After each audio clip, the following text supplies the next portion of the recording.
I'm going to be donating $5 to charity every time an anti-vegan meme can be dismissed by using just like a little bit of logic or reasoning or a tiny bit of research. So let's get straight to it. Hey vegetarians, explain these. Maybe these indicate that at once upon a time we did kill animals to survive.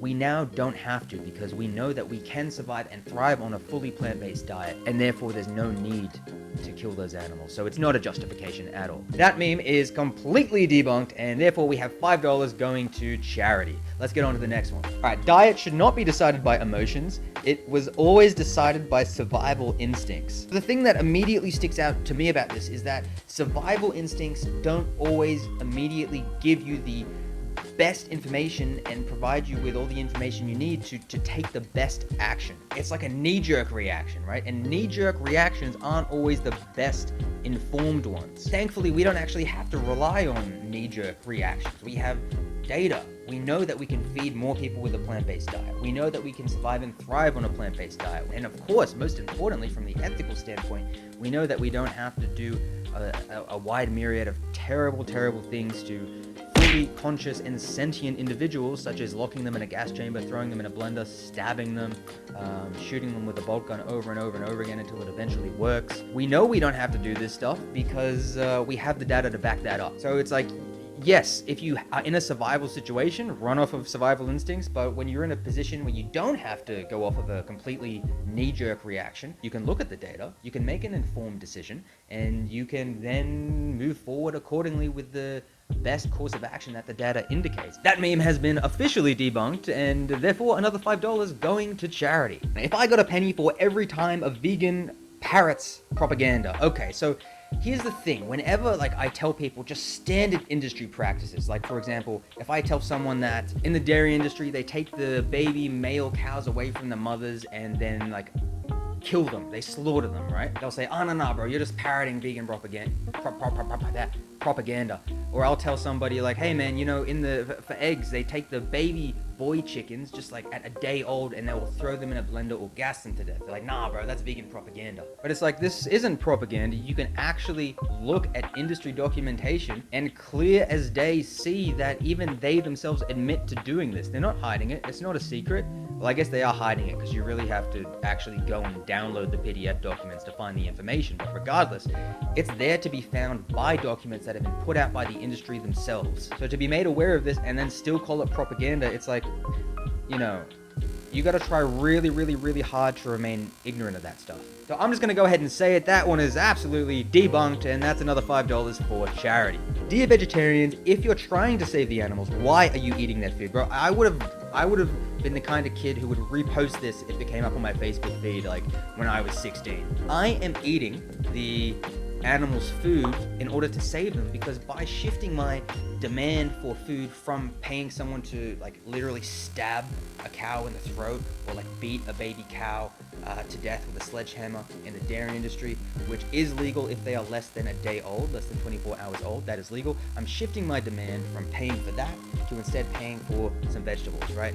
And in the process trying to convince other people to do the same. If everybody does that, less animals are bred into existence, therefore less animals are stabbed in the throat or beaten to death or thrown into a blender. So in the long run, it actually logically checks out. So that meme is yet again debunked, and that's another $5 for charity. Okay, so here's my thing with this one. What they've done here is they've chosen the weakest possible vegetarian animal that you can possibly find and completely ignored all the examples of vegetarian/vegan animals that would completely fuck up a lion. An elephant, completely vegan, would fuck up a whole pride of lions. Or even buffalo. It takes 1 to 3 to 4 carnivores to take down a buffalo. What does a buffalo eat?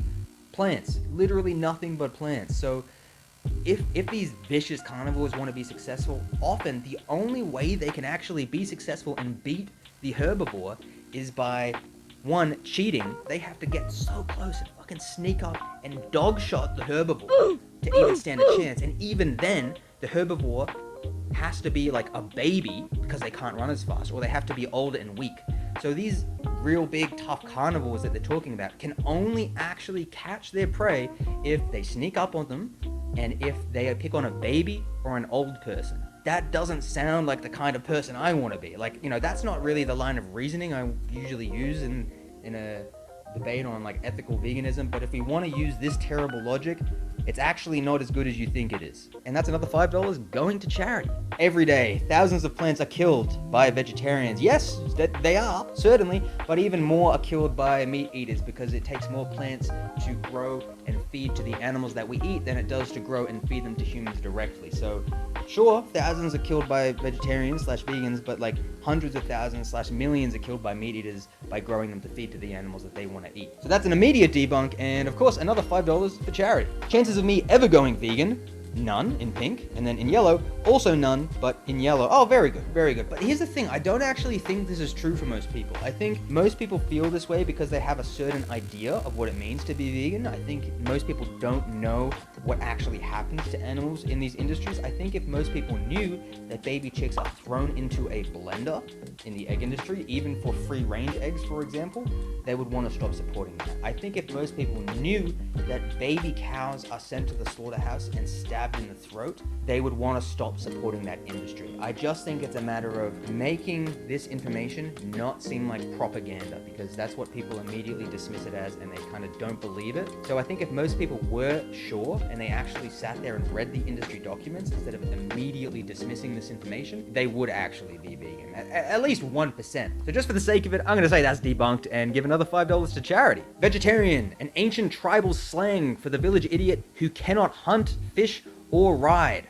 Meat eater, modern slang for somebody who unnecessarily pays for animals to be stabbed in the throat, even though it will give them nowhere near as consistently hard erections in the long term, and even though it is significantly more damaging to the planet, which is actually going to like hurt them in the long run, and even though it also is contributing to extreme antimicrobial resistance, which could completely eliminate the modern medical system, and this is all just because of a sensory taste pleasure, which is such a fucking terrible justification, but they can't see past the ends of their own tongues, so they're literally gonna doom themselves to near fucking extinction as a species because they just can't get over jacking off over the thought of tasting meat. How is that? Is that a debunk? All right, so all that money is going to go to the Against Malaria Foundation. If you want to like double check that I've actually donated that, the cool thing is you can actually go there,